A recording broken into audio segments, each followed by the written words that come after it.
What is Marymass? Well, you could probably speak to 100 people and you get 100 different answers.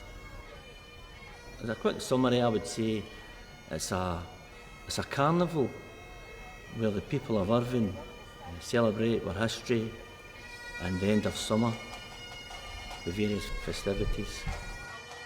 I mean, there's quite a lot of traditions in terms of things that we do because it's got a historical interest and, a historical fact about it. But something that I really like is that everybody, a lot of families that come to the festival have their own traditions. So I've spoken to quite a lot of people that, they meet their family at 9 o'clock on the Saturday morning, they go here for breakfast and then they watch the parade at this certain point and then they'll go up to Quinn, they have their own traditions. As well as people who come home for the week of Marymass, and that's the only time they see their family that year, but they pick that week because there's so much going on, there's so much celebration, there's so much enjoyment within that. We visit historical sections at Seagate Castle, and that's an event that takes place, and not an awful lot of people know about that. So it always feels like quite a sort of intimate, sort of traditional thing because it takes place in Seagate with a cobbled street outside the historic castle, and it's quite a touching moment, I always feel. So that's always a nice part of tradition that I enjoy. Well, it was originally a fair that had its origins in a religious festival. Irvine Carter Society is probably the one indispensable element of Marymass. You could not have a Marymass without the Carter Society. The Carter Society is a committee made up of volunteers who have been inaugurated into the Carter Society. In the past few years, we've had some great committees, up to 15 people, meeting every month, working out what the people want at Marymass, keeping the traditions alive. Marymass itself is over 12 days with more than 100 events taking place. And I attend as Provost and also as one of the members of the Carter's Committee. I attend as many of these events as possible to support the many community organisations who put in so much work behind the scenes. Captain at present, Captain Danny Kerr, and Danny's been the captain now for about 5 or 6 years. Usually a captain does 2 terms.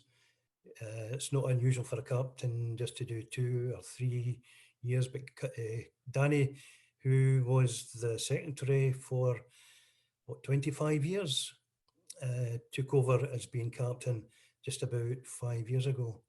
So he's done a wonderful job. He knows every single thing about Marymass, and he's a pleasure to work with. Ladies and gentlemen, the captain for 2019 for Irvine Carters is Brother Danny Kerr.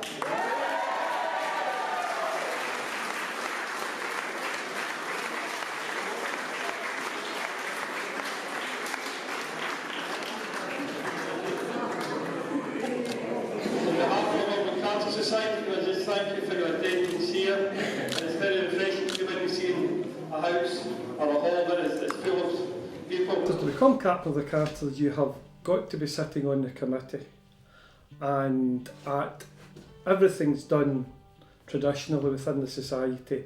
And at the July meeting, they asked for nominations from captain. It has always been tradition that the present captain has to stand, and he is normally nominated by the previous ex-captain and another ex-captain, and then there'll be nominations will come to the committee. It's done by a proper voting slip, with a proper ballot, with the old-fashioned black ballot box. The members would come in, put their cross down, and put it in the ballot box. So, most of the role entails nowadays is you're more or less the chairman. I chair all the meetings. I'm the public face of society. I get invited to several different functions every year. I get to speak at some functions times. So basically you're just the front of the society.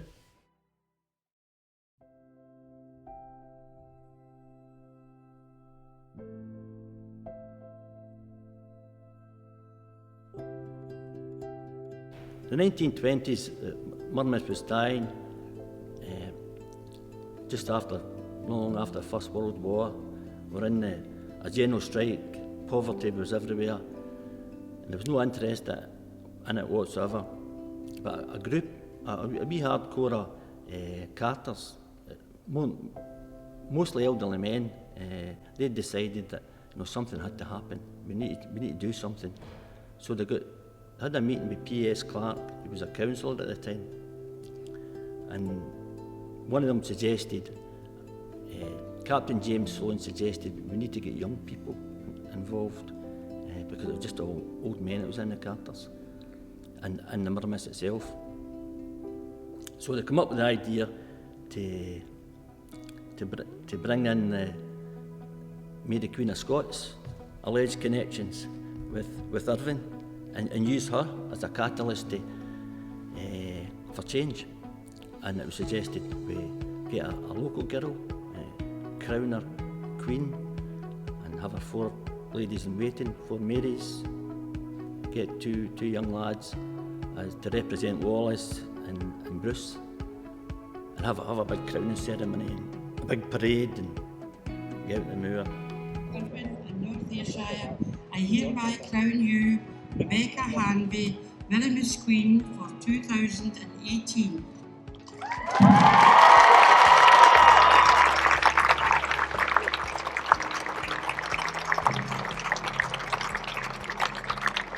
So I was a Marymass Queen in 2012. You are kind of the face of the festival for that year, and the running up to it and the advertising of it. So and you're kind of representing the town as well with the Marys, the 4 Marys that you're with. There's a lot of festivals that you attend within the main festival that you open up. So I opened up the folk festival, and you see quite a lot of speeches and public speaking, and there was fairs throughout as well. So the weekend before, there's quite a big fair through the 4 ports of Irving, and after visiting the 4 ports, I opened the festival after that. You present a lot of awards as well. Bowling awards, there's fishing awards, there's water sport awards, so I did a lot of that as well. We went round all the schools, we visited old folks' homes, so it's just kind of getting your face out there, visiting people. It's quite hectic, the schedule, so we were, it was kind of 7 in the morning till 7 at night. It was after, going from place to place, different venues and visiting events. You get 2 weeks off of school as well, which was always a highlight.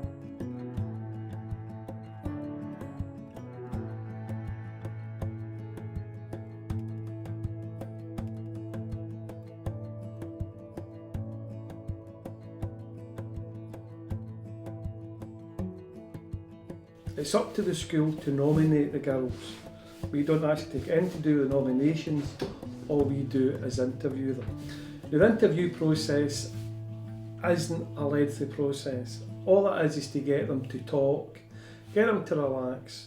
Because ultimately, if you become Queen or become Mary, you're going to be in the front of 3,000 or 4,000 people.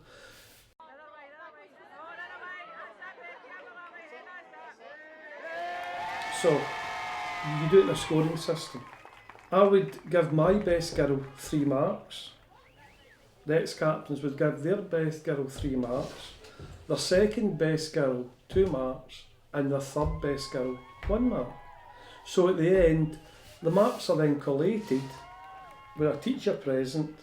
So that's the fairest way we can think of doing it.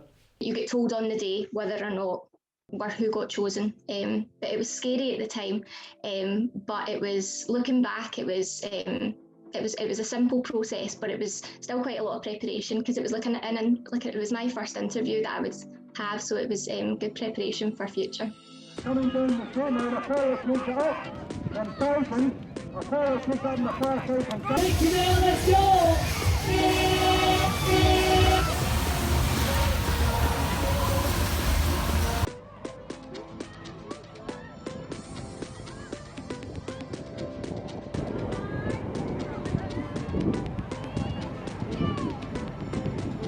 terms of the organisation of the festival, it involved lots of booking of things, so booking of staging and equipment and resources, all that kind of thing, making sure the parade applications are completed and submitted in time.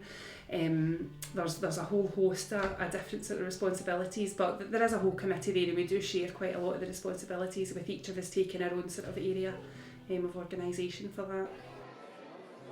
All of the events, especially our core events, take a huge amount of planning, and interagency is a big part of that. All the different organisations we need to work with, from the roads department, for example, because we need to apply for temporary road restriction orders, obviously for the different parades and things that we have. We need to have most things applied for and in place by at least the March, and the festival doesn't actually take place until the August. So in terms of funding applications, parade applications, we also need several different licences in order to put the festival on. So we need a public entertainment licence because we have staging and live music and performers and things like that. We also have a market operators licence at a few different aspects of the festival, because we have stalls in place, be that commercial stalls, it could be burger vans, different food vendors, that kind of thing, but we also promote different charities to come and have a stall space as well to promote what they do and raise funds. So there's lots of different legal aspects to the festival that we have to make sure that we comply with and we promote throughout the whole thing. I suppose there's quite a lot of Irvine or residents in North Ayrshire that still believe that the council run the festival, and they don't really realise it's completely led by volunteers, and it's people that are giving up their own time, and quite a portion of their own time, especially when it gets to June, July and August, when we're really in the sort of red zone in terms of the festival's rapidly approaching and we really need to get things done. So there's quite a misconception around about that. People think it's completely funded and organised and run by the council, and that's not the case. They're a very strong partner that we work alongside, but it is completely led by volunteers. A lot of people are not recognised for the work they put into that, nor do they want recognition, but they just go and do that every year. I described it, I think, to somebody as like, it was like a New Year's celebration in Irvine. You know, when they were wishing one another a happy Marymass. You love Marymass. They all came together. People are getting out there, they're meeting friends, it's encouraging that, and it's in a nice environment. You know, it's really good, and there's opportunities for people to meet folk for their community, but to actually get involved in community activities as well. I think that the social benefits are absolutely fantastic, and the crowds, you know, and they turn up, you know, every year, regardless.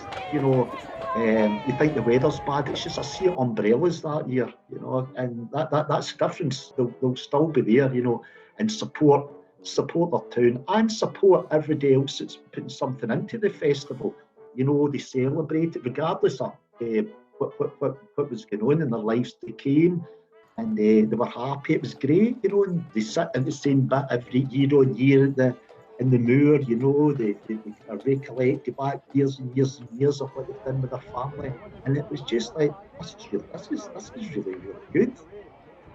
But the festival was very sorely missed last year, and I can only see Marymass going from strength to strength. It's a true community festival. It's one of the biggest in Scotland, and we've seen how our community has supported each other during the pandemic and have went above and beyond to help and support others. And these are the same people that will ensure that Marymass is stronger and is in a platform where we can celebrate our greatest assets. And our greatest assets are the people.